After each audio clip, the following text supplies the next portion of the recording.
Attention les amis, on accueille Hugo, un jeune apprenti horloger, et figurez-vous qu'il a déjà choisi l'intemporalité. Eh oui, la fameuse Rolex Oyster Perpetual, mais pas n'importe laquelle, le millésime 2020 avec un superbe cadran noir. On pourrait même se demander s'il reste quelque chose à une Rolex Explorer 1. C'est parti dans un nouvel épisode de Petite Montre entre amis.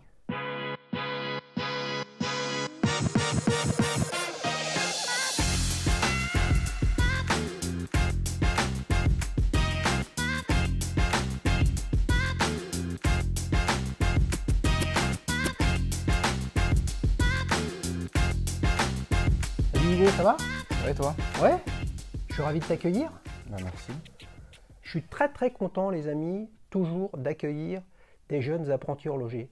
Rapidement, je pense qu'on en reparlera tout à l'heure, donc tu viens de débuter au lycée Diderot à Paris, c'est ça? Exactement, en fait, je suis en terminale CAP horlogerie Ouais, en un an parce que en fait, je viens du cursus général où j'ai eu mon baccalauréat ouais, et j'ai voulu me rediriger vers de l'horlogerie et donc ils proposent cette formation en un an où on apprend en fait toute la base, les bases techniques à connaître, à savoir montre mécanique, quartz, etc., etc. ça marche. En un an, et puis après tu vas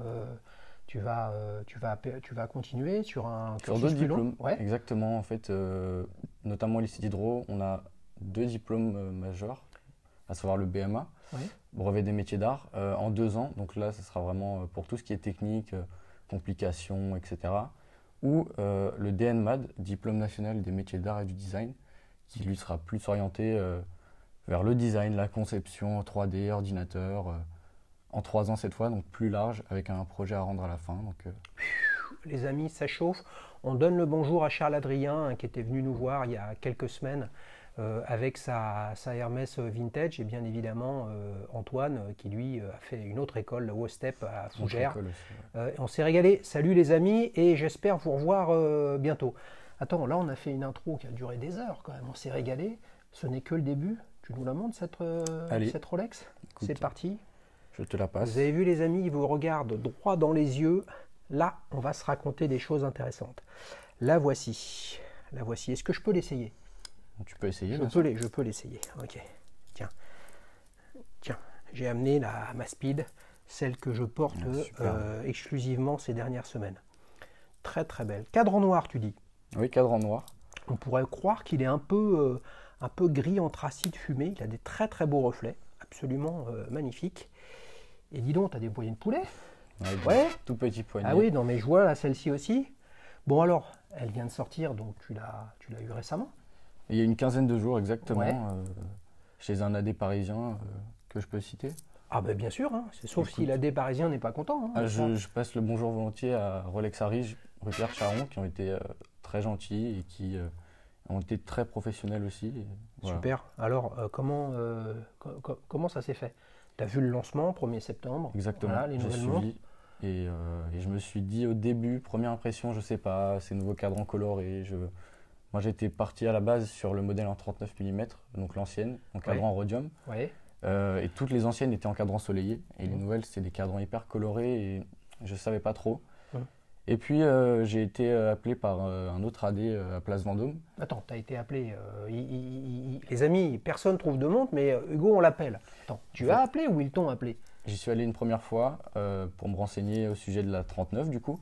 Ça c'était avant les nouveautés et il m'a dit il y a de fortes chances qu'elle soit changée. Et il m'a rappelé juste après le lancement et il m'a invité à venir les voir les prototypes en fait.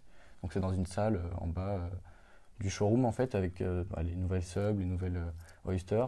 C'était super sympa, j'ai pu essayer toutes les nouveautés et j'en ai discuté avec lui. Mais lui était incapable de me donner de délai ou de... Donc là, c'était pas chez Harige?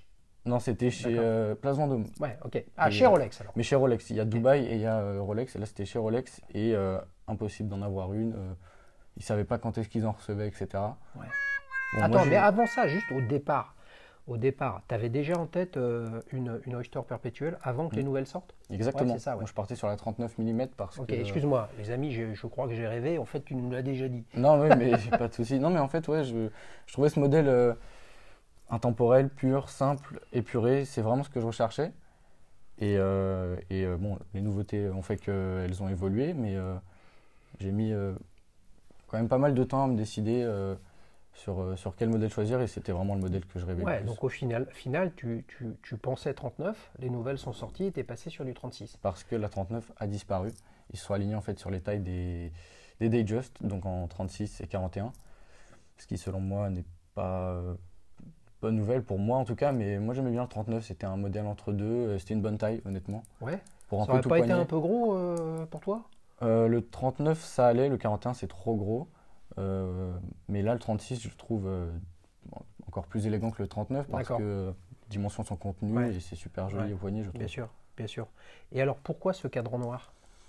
Par, un peu par hasard. J'ai essayé, je vous dis toutes les nouvelles en fait. J'ai vu les cadrans notamment turquoise qui me plaisaient beaucoup. Il y avait un vert que j'aimais beaucoup, un jaune très joli aussi. Vraiment des couleurs éclatantes que je vous conseille d'aller voir en vrai si vous avez l'occasion. Mais en arrivant chez Harry, donc je leur pose la question, c'était je sais pas, peut-être le 10e AD que j'ai fait, en leur demandant s'ils avaient les nouvelles Oyster. Et elle m'en sort une. C'était une vendeuse qui me sort donc ce modèle. Et voilà, c'était le cadran noir que lui, pour le coup, j'avais pas essayé. Et je suis tombé. J'ai eu un vrai coup de foudre, on peut le dire. Parce que, à la différence des autres cadrans, celui-là est soleillé en fait. C'est-à-dire que la façon dont il va refléter la lumière est Et ouais, différente bien des sûr, cadrans colorés bien qui sûr, sont bien sûr, enfin, bien matifiés, sûr. on va dire. Bien sûr. Alors, je fais appel à ton œil aussi, mais à vous aussi, les amis, hein. Il y a sûrement des archives spécialistes de ces modèles-là et toutes les autres Rolex. Mais vous le savez, j'en ai passé un paquet. Des Rolex, notamment des professionnels sur la chaîne. Ça a toujours été un cauchemar pour faire des photos. Là, franchement, j'ai l'impression qu'il y a un traitement anti-reflet. Je pense aussi. Ouais, tu Ça penses doit aussi? faire partie des nouveautés. Tu t'es posé la question? Bah, enfin, c'est pas écrit sur le descriptif, notamment du site internet. Les nouveautés, on les connaît, mais en tout cas, ils n'ont pas communiqué là-dessus. Mais je pense qu'il y en a un, je l'ai remarqué, même en plein soleil, la lumière du jour, et c'est appréciable. Ça marche, ça marche. Les amis, on s'emballe. On a failli passer à côté d'un truc essentiel. Quel est l'adjectif pour toi qui la caractérise, cette montre? Et ben, j'ai beaucoup réfléchi à cet adjectif. Ah, t'as bossé sur le sujet, Ouais, hein? ouais, T'as parce bossé que sur le quiz aussi? un petit peu. Un petit peu, Mais c'est bien. l'adjectif me tenait à cœur, Ouais. et j'ai choisi l'adjectif symbolique. Symbolique, ouais. Pour plusieurs raisons. Évidemment, le symbole de l'histoire Rolex, de la marque, le logo, la couronne qui est emblématique. Mais symbolique pour moi, car c'est une montre qui symbolise à la fois mes 18 ans, la réussite de mes études et surtout le début de mon parcours horloger. Donc cette montre sera là au tout début, à l'apprentissage même de ce qu'est l'horlogerie, comment ça fonctionne, jusqu'à la fin. Peut-être quand je serai en manufacture et que j'aurai déjà bien avancé dans ma carrière d'horloger. Et j'ai trouvé ce symbole très très beau, évidemment parce que cette montre est superbe, mais aussi parce que c'est vraiment un objet qui va me suivre, que je pourrais transmettre à mes enfants. C'est un héritage, c'est un patrimoine cette montre. Donc symbolique, je trouvais que ça résumait assez bien l'idée. C'est beau, moi je symbole. trouve ça pas mal les amis, je ne sais pas ce que vous en pensez, bien sûr vous nous le direz sur le sujet. J'ai envie de te taquiner sur le, non pas sur l'adjectif, mais bon, pour beaucoup de gens, Rolex symbolise beaucoup de choses. Alors il y a les détracteurs qui vont dire oui mais c'est le show-off de la réussite. Il y a les amoureux qui s'imprègnent de l'histoire de la marque. Et c'est probablement C'est mon cas, aussi ton cas, etc. Mais est-ce que tu as pensé, même si là on parle de cette montre, est-ce que tu as pensé à une autre marque ou à un autre modèle pour fêter la même chose?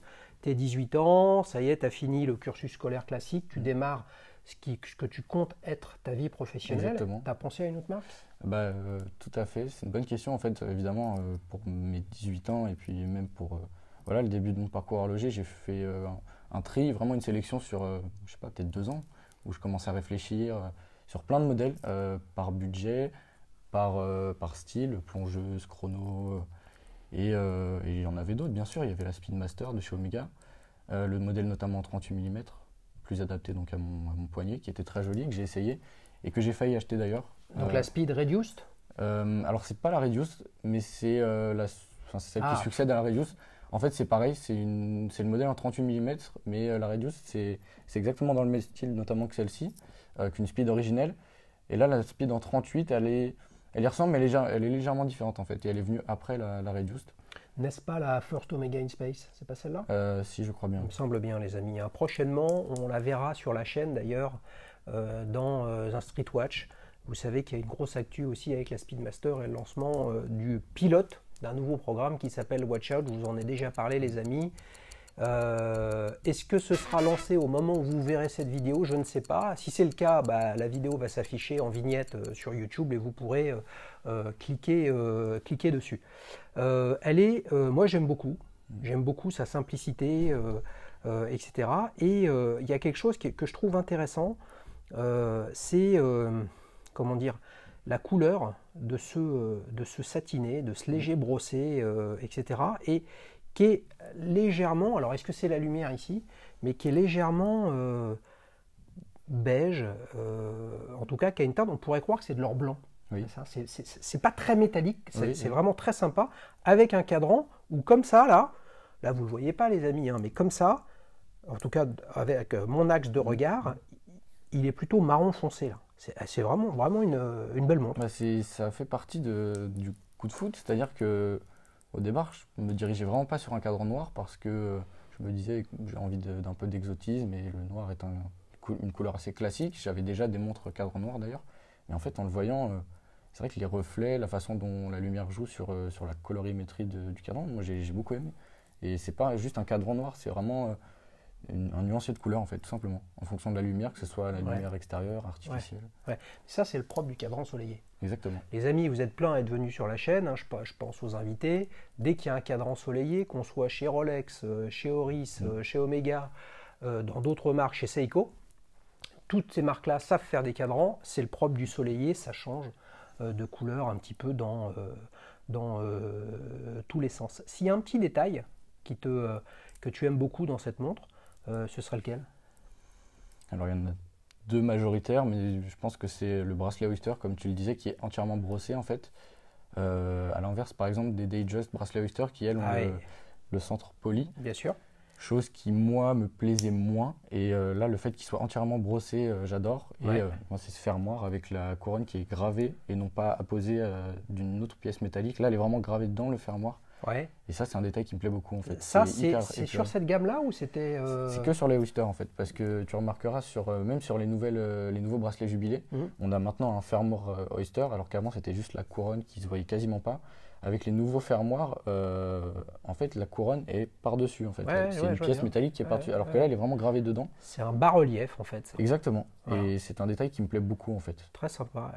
C'est la minutie du regard du futur horloger qui nous dit ça. Qu'est-ce qu'il y a comme calibre dedans? C'est un 32-30. Le fameux. Le fameux, les nouveaux calibres qui sont également dans les Submariner, donc là en l'occurrence dans le modèle No Date. C'est un excellent calibre, honnêtement.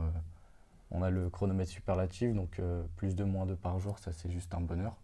Et puis 70 heures de réserve de marche, donc ça, pareil, tu la laisses le vendredi soir. Donc là, il y a eu un jump, de... Une grosse évolution. De quoi? De 20 heures, hein, quasiment. Oui, oui, c'était 48 heures, donc oui, on est sur une belle évolution. Mais vous l'avez compris avec ma petite intro, les amis, c'est que quand je regarde cette montre, et je pense pour tout vous dire, à une Oyster perpétuelle de la génération d'avant qui a les index cardinaux, en tout cas 3, 6, 9, qui sont en applique.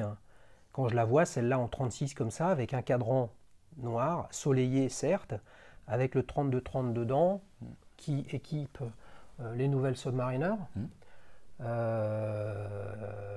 Honnêtement, qu'est-ce qui reste à la Rolex Explorer 1 en 36 d'ailleurs, ou en 39, hein, la 214-270. Qui partageait donc le boîtier avec l'ancienne Oyster. Ouais, franchement. Et donc, je vous mets un petit questionnaire, là, c'est exceptionnel, dans l'onglet communauté de la chaîne, sur le sujet. Et ma question pour vous, c'est est-ce qu'on peut comparer cette Oyster Perpetual 36 avec le calibre 32-30 à une Rolex Explorer? Moi, j'ai ma réponse. La réponse est bien évidemment oui. Je dis ça un petit peu pour vous chauffer, les amis. Qu'est-ce que tu en penses, toi? Je pense aussi qu'on peut les comparer parce que aujourd'hui, on a moins de caractéristiques spécifiques vraiment à l'Explorer qu'avant. On est sur une montre qui est très similaire. Ouais. Mais il y a peut-être le fait que l'Explorer a un boîtier, ou en tout cas des pièces à l'intérieur amagnétiques Ce qui est le cas aussi Voilà. sur celle-là d'ailleurs, hein, le Celle-là spiral aussi est en parachrome, donc Ouais. complètement antimagnétique aussi. D'accord, peut-être qu'il y a une couronne qui est différente. Les amis, vous nous direz sur le sujet. Moi, mon analyse à 2 balles, franchement, c'est une analyse à 2 balles, mais j'ai quand même envie de vous la partager. Je pense que la raison pour laquelle ce modèle-là n'existe pas en 39, c'est que qu'est-ce qui resterait à l'explo? C'est fort Je probable. sais pas ce qui lui resterait, sachant qu'il me semble non, en fait, c'est le comparatif DJ Oyster Perpetual où sur une Datejust bracelet Oyster date lunettes lisses, il y a quasiment 2000 balles d'écart Oui. entre une Oyster Perpetual et une Datejust. Mais là, les amis, une question à la fois, donc est-ce que vous êtes d'accord, oui ou non, au fait que on peut comparer cette Oyster Perpetual à une Rolex Explorer? Ok, donc s'il n'y avait pas eu ce calibre 32-30, qui finalement est le calibre le plus abouti de Rolex à l'heure actuelle, c'est-à-dire la qui dernière équipe génération, son entrée de gamme Oui. jusqu'à son blockbuster interplanétaire que tout le monde réclame et que personne ne trouve, ou en tout cas pas grand monde. S'il n'y avait pas eu ce calibre, ça aurait changé quelque chose pour toi?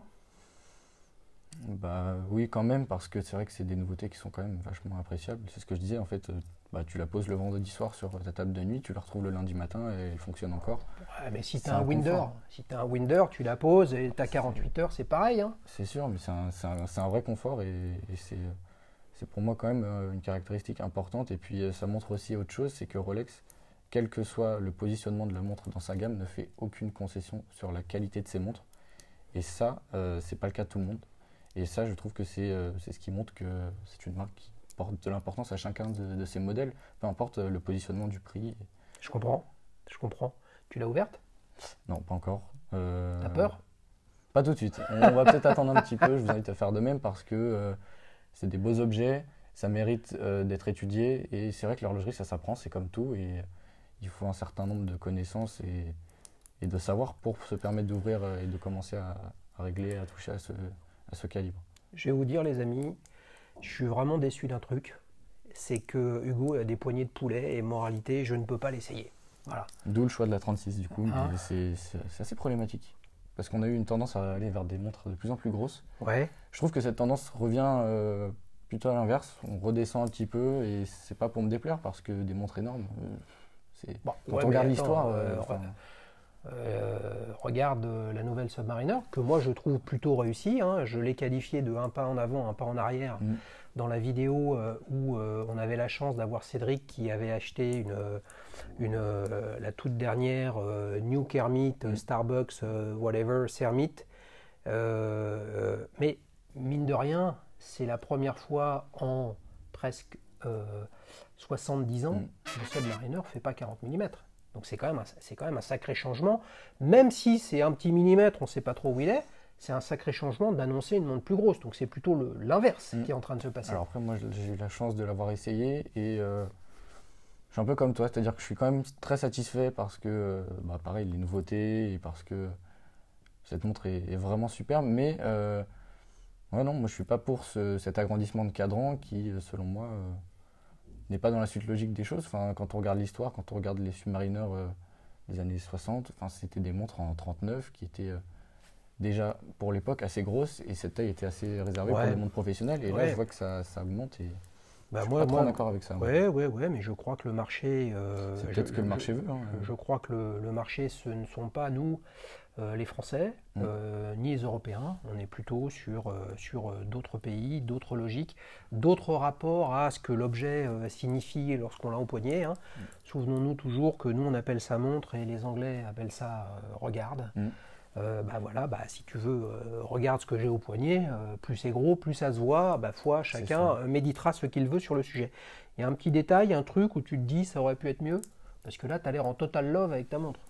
J'ai eu un coup de foudre, après je pense que c'est le cas pour beaucoup de propriétaires de Rolex, c'est la couronne qui est donc imposée sur la couronne de la tige d'or-montoir, qui n'est pas alignée en fait avec la carrure du boîtier, je parle du logo Rolex, qui n'est pas nécessairement dans la ligne de la carrure et qui pour moi dénote. C'est vrai, si tu vis à fond, c'est pas droit.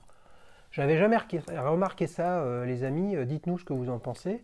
Mais d'un autre côté, c'est le propre d'une vis. Tu vois, tu as, un couple de serrage c'est sûr. maximum. Regarde, je peux te la mettre droite là. Oui. Là, elle est droite. Voilà. Est-ce que pour autant, tu es plus étanche là? Je sais pas.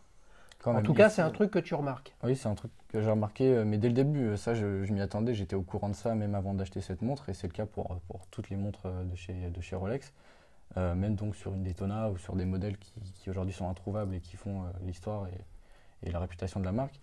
Moi, je trouve que c'est quelque chose qui mériterait d'être étudié.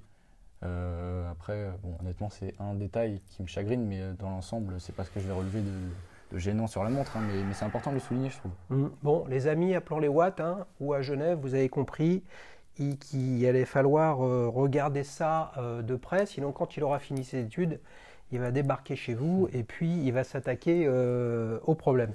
Tiens, je te la rends, Hugo, merci beaucoup. Vous avez vu l'écart entre son poignet et le mien, Là, c'est terrible, ça doit être les années en fait. Hein. Vas-y, tu tires. le fermoir est assez rigide. C'est beau, c'est beau. Alors, tu démarres une nouvelle vie, mais avant ça, comment t'en es arrivé dans la rubrique Souvenirs? Comment t'es arrivé à aimer les montres? T'en souviens? En fait, depuis tout petit, j'ai eu l'occasion de porter des montres très simples, hein, voilà, par des cadeaux, ouais, même par rapport à mes parents qui en avaient, mais des choses simples, mais pas de l'horlogerie comme j'aime l'entendre. Et en fait, c'était en 2016, donc il y a 4 ans, ce qui n'est pas énorme, mais j'ai tout simplement été dans une boutique d'un revendeur très connu qui s'appelle Wipton et qui est multimarque. Et en fait, je me suis dit, mais c'était un moment où on était après les fêtes, j'avais un peu de liquidité, je me suis dit, écoute, j'avais pas d'idée précise et je suis rentré dans cette boutique un peu par hasard en me disant, j'aime bien l'objet, c'est vrai que je ne porte pas de montre et c'est quelque chose qui me plaît beaucoup, dans l'idée que voilà, dans un objet comme ça, on ait autant de technologie et de précision. Et j'ai acheté ma première montre, c'était une Seiko chronographe relativement simple, c'était un Mecha Quartz, donc c'était même pas une montre automatique et à l'époque j'avais absolument aucune connaissance sur le sujet. Mais rien qu'en voyant cette montre, en l'ayant achetée par mes propres moyens, ça a ouvert vraiment un sujet qui m'a passionné. Et ensuite, s'en est suivi 4 ans de recherche, de passion, d'apprentissage, de plein de connaissances. Et c'est de là d'où vient vraiment ma passion pour l'horlogerie, qui donne aujourd'hui voilà, que je suis dans ce domaine, même dans mes études, et qui est mon projet professionnel en fait. Donc tu es tombé dans la marmite de l'horlogerie comme Obélix, dans la marmite de Seiko. Exactement. C'est ça. Ouais. Seiko. T'as d'autres Seiko? Oui, j'ai une Seiko 5, Ouais. Seiko 5 Sport, les nouvelles, Ouais. en cadran vert, bracelet Oyster. Et je suis assez fan, même dans l'ensemble, de ce que fait la marque, parce qu'elle a de un, une belle histoire, et de deux, parce qu'elle propose des montres d'une très bonne qualité, que ce soit d'une centaine d'euros à plusieurs milliers d'euros, si on aime les beaux objets chez Grand Seiko, notamment au Credor.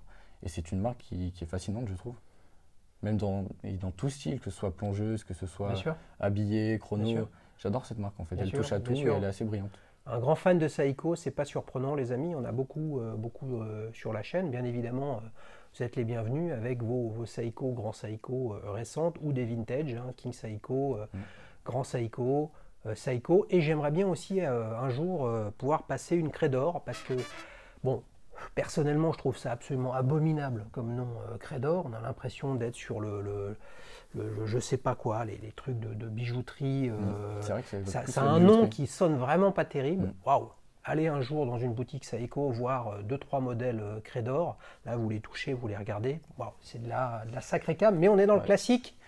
Personne a fait du saut à l'élastique avec ou a plongé dans les fosses des Mariannes, etc. Donc ça fait peut-être un petit peu moins rêver Credor en tout cas pour moi, que Seiko. Sûr. Ouais, bah oui, bien sûr. Je serais plus attiré par un modèle avec une vraie complication professionnelle que montre habillée. Après, c'est peut-être mon âge qui fait ça et la façon dont je me suis renseigné sur l'horlogerie.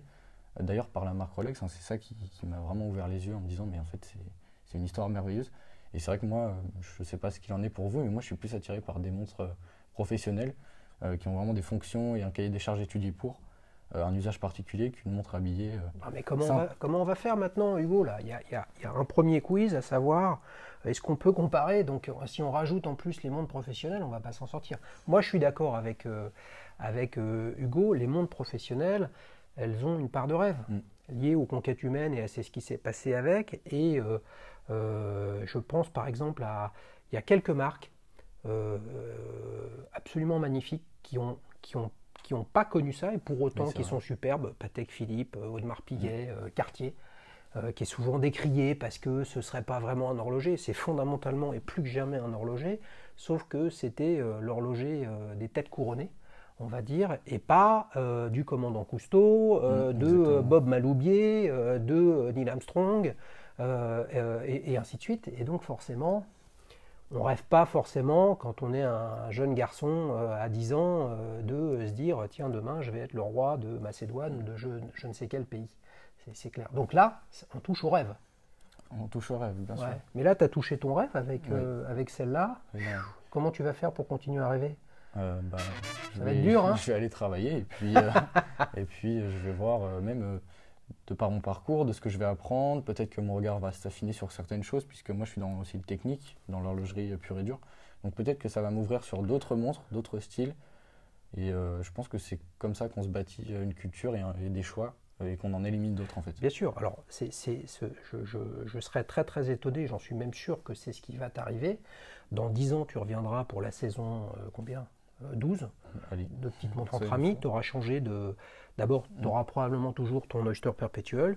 Tu auras Ça, j'en suis changé de goût, convaincu. tu auras changé de style, tu auras évolué. Il y a des choses que tu n'aimes plus, il y a des choses que tu aimes encore. Peut-être que celle-là, tu l'aimeras plus du tout, mais comme c'est la montre qui a été un gros marqueur pour ton futur, eh ben forcément, elle te Mais plaira. c'est possible, hein. Bah ouais. C'est-à-dire que je ne sais pas comment vont évoluer mes goûts, de par mes études, de par ce que je vais apprendre, parce qu'il en reste toujours à apprendre, c'est un monde fascinant. Peut-être que oui, mon regard va changer, va s'affiner sur, comme je disais, d'autres choses. Et peut-être que même si je ne compte jamais la vendre, cette montre me plaira moins qu'aujourd'hui où je suis vraiment très Ouais, emballé. bien sûr. Après, Bien sûr. on reste sur une Oyster, hein, donc c'est la quintessence même de la marque Rolex, c'est la simplicité, c'est un 3 aiguilles, c'est l'histoire de la marque, première montre étanche bracelet, parce que Rolex sont à l'origine des montres bracelets, et c'est la simplicité. Donc après, je ne prends pas grand risque, je veux dire, je ne vais pas me tromper sur cette montre, mais c'est possible que dans quelques années, ouais, même moins de 10 ans, hein, c'est possible que je change, hein, ça c'est inévitable. Alors les amis, Hugo dit quelque chose qui est, je pense, en partie vrai et en partie, on va dire, parcellaire. Rolex n'est pas à l'origine des montres bracelets. Les montres bracelets, c'est un cheminement qui a duré 50-60 ans, qui a démarré avec des montres qui donnaient pas vraiment l'heure pour femmes. Là, on est au début du 19e siècle. C'est un cheminement qui a avancé petit à petit. Il y a un élément, puisque tu aimes toute cette histoire horlogère et technologique, et c'est quelque chose qui, moi, me plaît beaucoup personnellement. Tu as de mémoire Charles-Édouard Guillaume, qui a eu le prix Nobel de physique en 1920, mais autour des années 10 de mémoire, il a complètement modélisé et inventé l'Invar, qui est un alliage d'acier, de fer pardon, et de nickel. Okay. Donc qui fait un acier qui a l'élasticité, on va dire, la plus petite et le coefficient de déformation à la chaleur le plus petit. Okay. Et donc, ça a permis de développer, enfin en tout cas d'utiliser des montres bracelets qui, au contact de la peau constamment, fonctionnaient correctement au même titre qu'une montre de gousset, qui, elle, n'est pas au contact de la peau, parce qu'elle est dans une poche. Et donc, les variations de température de la peau, notamment à la température de ton quotidien, font que ça a pu se développer. D'accord ? Donc, Rolex là-dedans, oui, la montre étanche, oui, le développement, pas de la première, mais d'une montre automatique, ça je suis d'accord. Voilà. C'est là, les amis, vous me direz si vous êtes d'accord ou pas, bien évidemment, c'est la différence entre les différents pans de l'histoire horlogère et puis la synthèse qu'en marque en fait. Et pour moi, la marque n'est qu'un sous-ensemble des montres, et les montres n'est qu'un sous-ensemble de l'horlogerie. Donc voilà, moi ce sont ces sujets-là qui m'intéressent, vous me direz en commentaire si ça vous va. Tu parles d'apprentissage, j'espère les amis qu'on va essayer d'apprendre quelque chose à Hugo, parce qu'il m'a l'air sacrément calé. C'est parti pour le quiz. Alors, Hugo, t'as révisé ?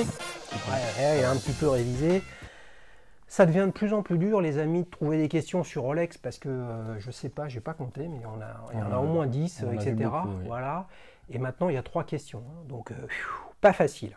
Alors, l'idée, c'est toujours d'essayer d'apprendre un truc tous ensemble. Première question. Prêt ? Je t'écoute. En 1998, Rolex fait l'acquisition d'un fabricant, le fabricant historique de ces bracelets Oyster notamment. Lequel? Réponse A, Gay-Lussac.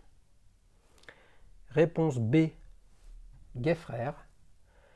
Réponse C, Gay et Fils. Alors là, écoute, ce que je disais tout à l'heure, on en apprend tous les jours, je me retrouve un peu au pied du mur. Je dirais la réponse C, mais là pour le coup, Gay et Fils? par hasard. Aïe, aïe, aïe, aïe, aïe, le hasard ne l'aura pas soutenu. Et non, la bonne réponse, c'est la B, c'est Gay Frères, fabricant de chaînes de maillons de 1835. Rends-toi compte qu'a fabriqué des bracelets pour absolument toutes les marques. La Royal Oak avec chez Audemars Piguet, le bracelet Oyster, qui sont très très reconnaissables sur les zéniths d'époque, etc. Bracelet Gay Frères que vous pouvez reconnaître à l'intérieur des boucles déployantes. D'accord. Avec une tête de chamois entourée de G et F comme Gay Frères. Et ça a été racheté par Rolex, figure-toi, en 98. Et Gay-Lussac, Gay-Lussac, il y a rue Gay-Lussac à Paris, il y en a plein, etc. C'est un physicien et chimiste français qui a travaillé sur la dilatation des gaz. D'accord. Et je me suis dit, bon, quand on a l'histoire de Rolex avec la Sea Dweller et les valves à hélium, justement, c'est un sujet de dilatation des gaz qui sont tellement petits qu'ils passent à l'intérieur d'une montre étanche. Tu vois. Et oui, c'était Gay Frères. Mauvaise réponse, tu es mené 1-0 quand même. J'ai pas dit mon dernier mot. T'as pas dit ton dernier mot. Écoute, ça marche. Donc on enchaîne sur la deuxième question. Un modèle Rolex se cache parmi ces 3 noms. Je vais te donner 3 noms. Seulement un seul est un modèle Rolex. D'accord. Alors, je dois le reconnaître, elle n'est pas cadeau celle-là. Ok. Voilà. Bon, bah super. Alors, réponse A, la Rolex Daiquiri. Réponse B, la Rolex Danaos. Réponse C, la Rolex Darwin. Tu l'as bossé ton quiz. Hein. Ah ben, c'est de plus en plus dur, les amis, de trouver, trouver des questions. Enfin, celle-là, honnêtement, j'ai trouvé le filon très simplement sur Wikipédia, puis après j'ai creusé, et effectivement, c'est sympa. Je dirais... Pas facile, hein? Non, ouais. Pas la réponse C. Donc Darwin, tu n'y crois pas? Non, je pense pas. Ok. Réponse A, Daiquiri. Réponse B, Danaos. Allez, réponse B. Bam! Je ne sais pas s'il a vu comme ça avec un angle sur ma fiche, mais c'est effectivement la Rolex Cellini Danaos. Non pas Daiquiri, hein, le cocktail à base de rhum, mais Rolex Cellini Danaos, lancé au milieu des années 70. Okay. Boîtier coussin. Pas une professionnelle, pas une Oyster. Des modèles comme tous les modèles Cellini. Peu connu, je n'en ai pas vu sur la chaîne, j'aimerais bien en voir un jour. Et figure-toi que ça a été lancé en 2014 par un designer, Emmanuel Gate, qui n'est autre que le fils de Jean-Claude Gate, grand designer horloger, contemporain de Gérald Genta, mais moins connu, et qui est décédé cette année, en 2020, et qui a dessiné de superbes montres, notamment la Baume & Mercier Riviera, et on verra un épisode sur cette montre, non pas de petite montre entre amis, mais de dual time. Eh bien écoute, t'es bien remonté, t'es un partout, l'honneur est sauf. Maintenant, on va voir si dans les arrêts de jeu, tu arrives à remonter et te qualifier avec 2-1. Alors là, autant la deuxième n'était pas cadeau, mais j'ai l'impression que la troisième l'est. Hein, on ne sait jamais. Hein. Ok. On va voir. Ton Oyster Perpetual.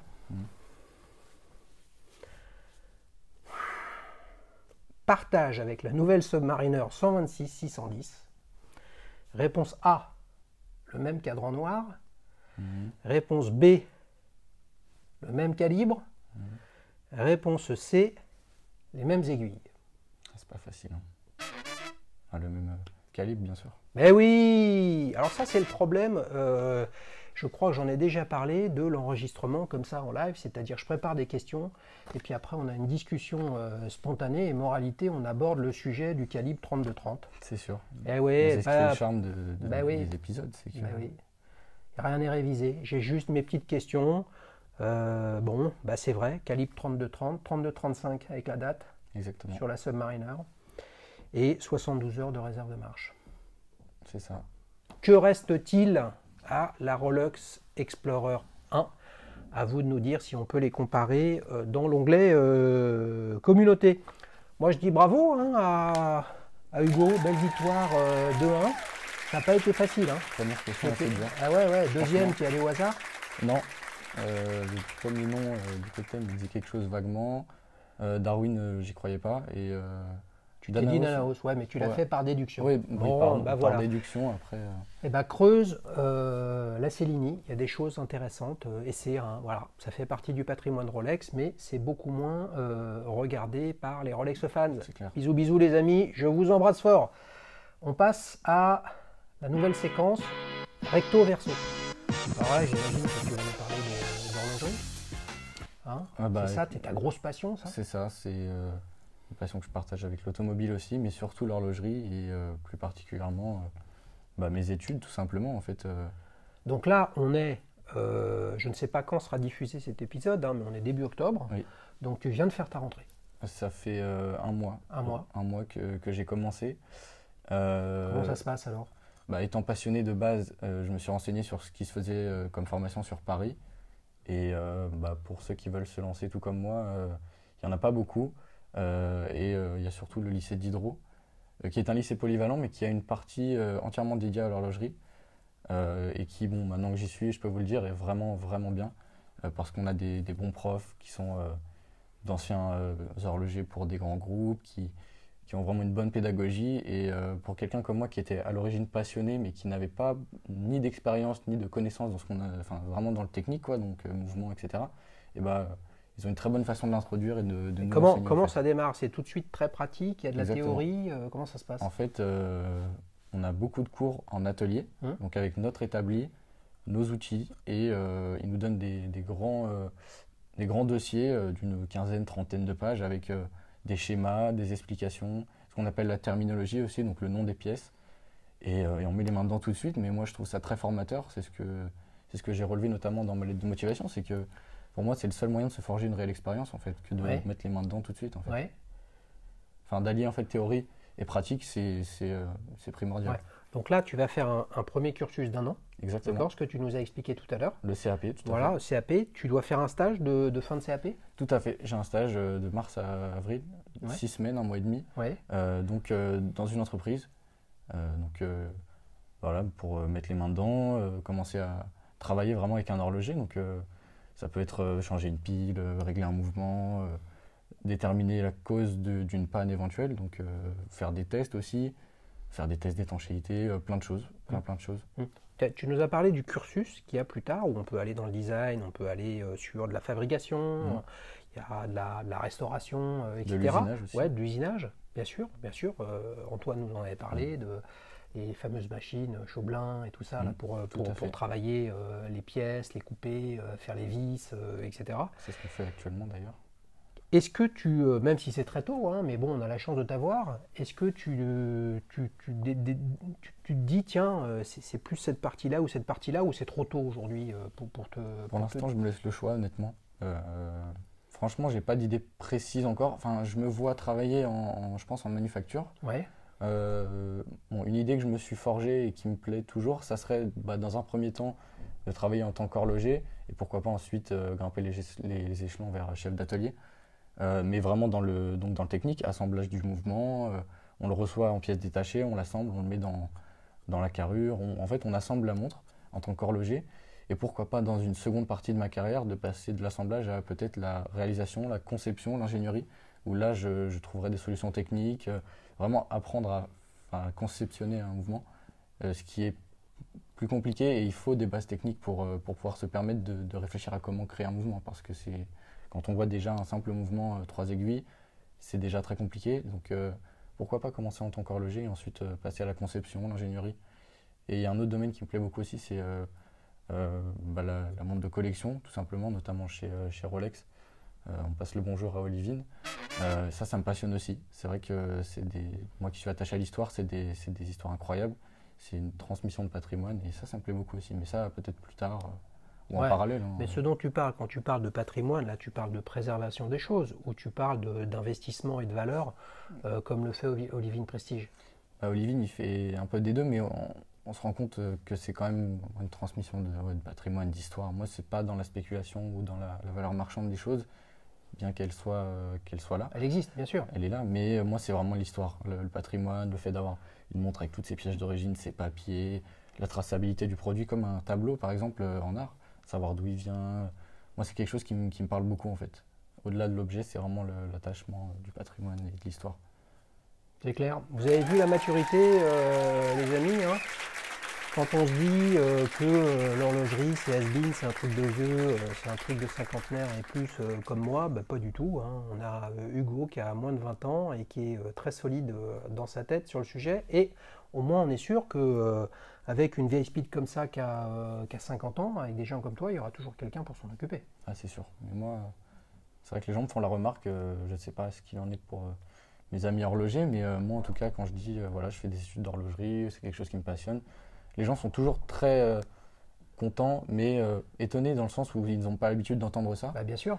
Et c'est vrai que c'est peut-être un domaine qui n'est pas facile à aborder quand on est complètement extérieur à ce monde, à savoir voilà, tout ce qui est technique, etc. Mais moi, je suis convaincu que c'est loin d'être has-been, qu'on en a encore pour beaucoup de belles années devant nous et que des gens comme moi, comme d'autres amis horlogers, vont continuer de perpétrer ces traditions, ce savoir-faire et tout ça, ça restera, c'est inévitable. C'est beau les amis, mais l'heure tourne. Excusez-moi de la boutade, mais il faut passer à la séquence suivante. Est-ce que tu penses déjà à ta prochaine montre? J'y réfléchis, je suis encore un peu dans le rêve et Bah oui, bien sûr. avec cet Oyster, mais j'y réfléchis et il y a beaucoup de modèles qui me parlent. La Speedmaster, bien sûr, que j'aime beaucoup et que d'ailleurs j'ai failli acheter à la place de cet Oyster. Ouais, tu en as parlé tout à l'heure. Tant Ouais. les temps d'attente et la disponibilité étaient compliqués. Il y a des moments où j'étais à deux doigts de craquer, de partir sur l'Omega. Bien que je ne regrette pas du tout évidemment mon choix et qu'aujourd'hui je suis très content d'avoir réussi à en obtenir une. Ça aussi, c'est un grand sujet. Mais ouais, Speedmaster, beaucoup. Il y a des modèles chez Seiko que j'aime bien.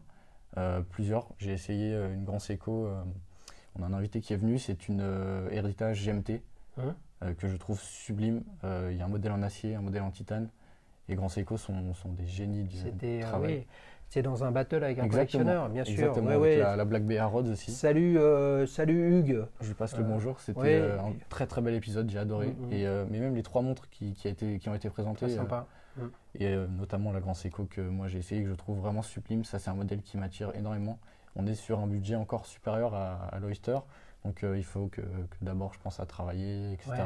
Mais c'est un modèle qui me parle et Ouais. que je garde dans le coin de ma tête. Ouais. Ouais. Pour essayer d'ouvrir un peu la discussion sur ce sujet-là, là tu me parles de marque. Tu vois, voilà. Pour ça que tout à l'heure j'en parlais, la marque c'est un petit sous-ensemble de tout ça. Bien sûr.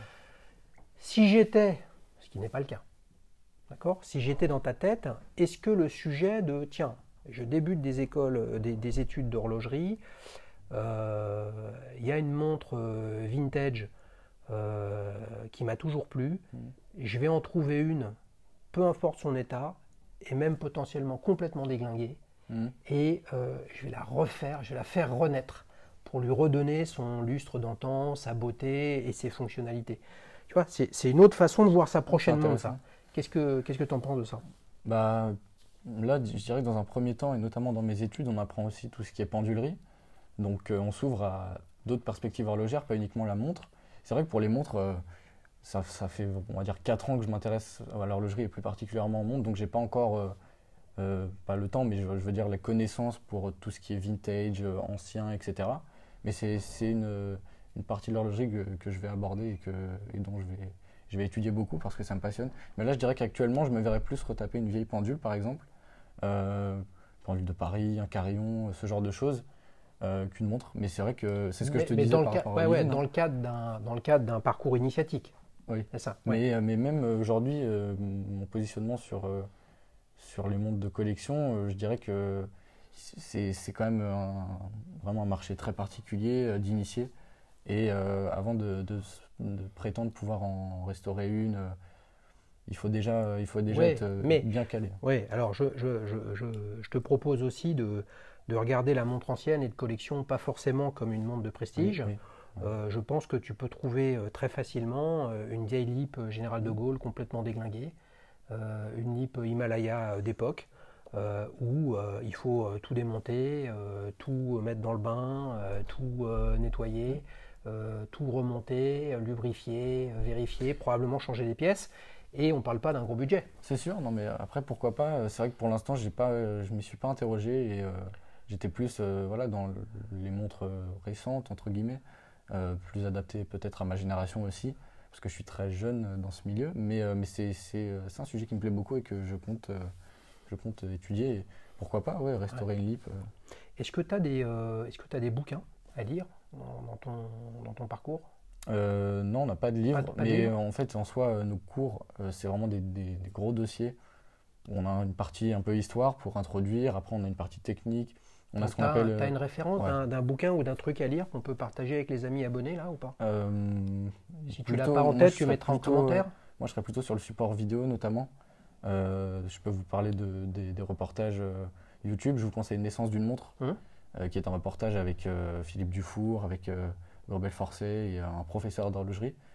Et en fait, c'est des noms assez Bien sûr. prestigieux de l'horlogerie et Ouais. leur rôle va être de transmettre à ce professeur vraiment des techniques pour le partager lui-même ensuite à ses élèves. Et ça, je trouve ça formidable. Et c'est un reportage que j'invite tout le monde à regarder. Vraiment, Eh ben, c'est- merci beaucoup Hugo. Les amis, je crois qu'on ne peut souhaiter qu'une chose à Hugo, c'est qu'il fasse une belle carrière aussi intéressante et passionnante que celle de Philippe Dufour.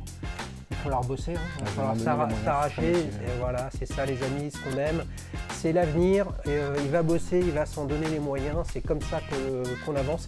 Si vous voulez participer, bah, vous savez, c'est extrêmement simple. Je vous invite seulement maintenant à envoyer exclusivement vos demandes sur www.dailyshoes.fr, d'éviter les mails, etc. Sinon, ça devient trop compliqué à suivre parce que j'ai des demandes qui arrivent de partout, sur Instagram, sur Facebook, sur LinkedIn, c'est trop compliqué. Comme je veux m'assurer de vous répondre à chaque fois, soyez patients. Voilà, petite montre entre amis, c'est une fois par semaine.